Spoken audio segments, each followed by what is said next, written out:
Sinks are all on sale at Handyman. Check out our drop-ins, undermounts, and beautiful farm sinks. Kitchen sinks, all on sale at Handyman. To help remodel your home, Handyman.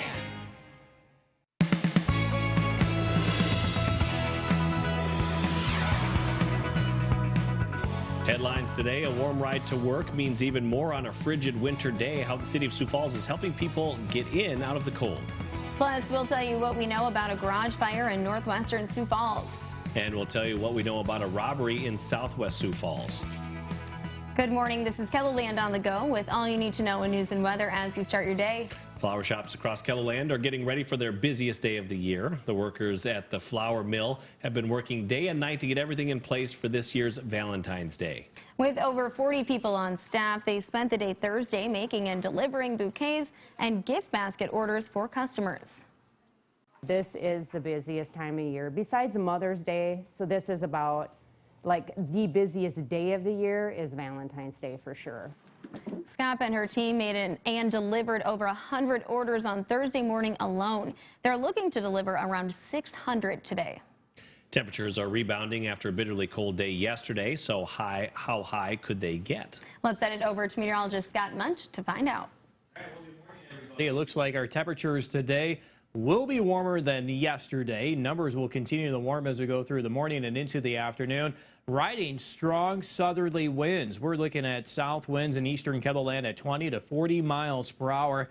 And some of those south winds will continue this evening and tonight. So don't expect tonight to fall much. We'll only fall to the 20s for overnight lows. And the weekend's looking relatively warm, partly cloudy for tomorrow, 30s and 40s. We'll try to hold to those 30s and 40s on Sunday, even though the cloud cover will be a little thicker. More details on the KELOLAND Live Doppler forecast coming up.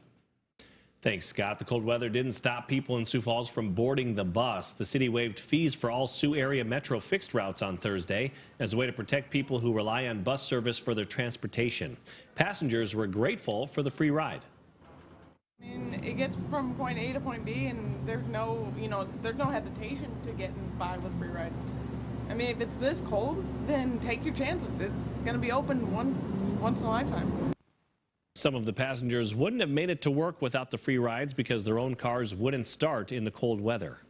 Sioux Falls police are investigating an armed robbery in the southwest part of the city. Police say around 3:45 Thursday morning, a man walked into the Get and Go on 57th Street and Marion Avenue. He showed the clerk a gun, took some cash, and left. The clerk saw him turn around and go a certain direction, and that's the last we saw of him. So we don't know if he had a car parked nearby, if he lived nearby, or somebody was waiting to pick him up, or whatever the circumstances were. But we just know that he left that immediate area on foot, and then he kind of disappeared. He's described as a black man around 5'9", wearing a green and white bandana, a blue sweatshirt, and had a black and silver handgun. Police are looking at surveillance video and may release images of the suspect. Sioux Falls Fire Rescue is investigating a garage fire. It happened before 6:30 last night on Mulberry Street in northwestern Sioux Falls.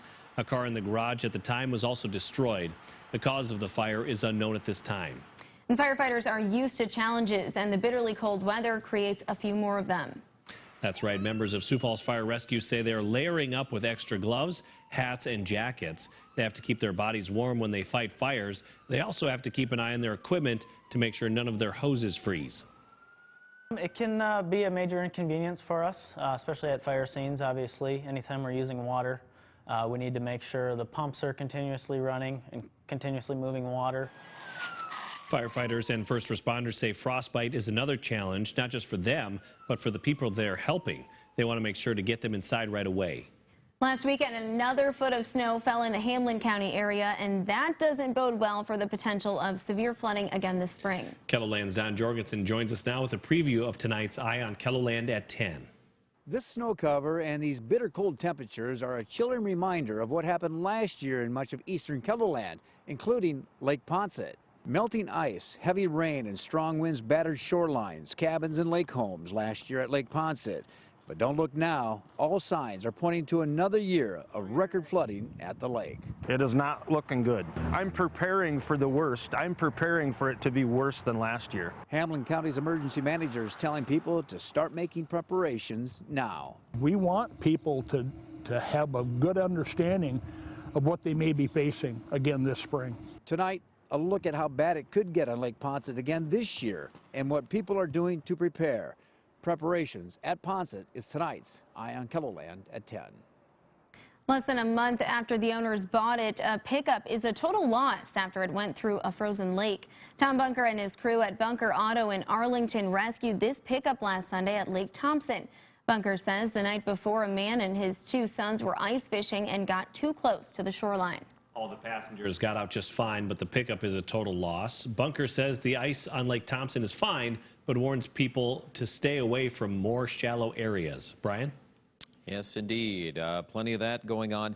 You know, the forecast, well, of course, we've been cold the last 24 hours. We do now see a change, though, and that means wind is back today. Blowing snow is back to the forecast for the Northeast, especially Beaver, Summit, Clear Lake. We're dealing with that issue today, and I do expect some blowing and drifting issues out there as a result of that. Let's pull out on our wind map, and you can see the developing wind speeds 20 to 40 miles per hour. Very common here throughout the afternoon, and that's just going to play a big role in how it feels. Not as nice as it could in Sioux Falls, but, you know, the temperature at least will be in the upper 20s and low 30s to wrap up the afternoon. Now, we are expecting the winds to be lighter today in the west, and highs well into the upper 40s and low 50s in western KELOLAND. That'll feel good.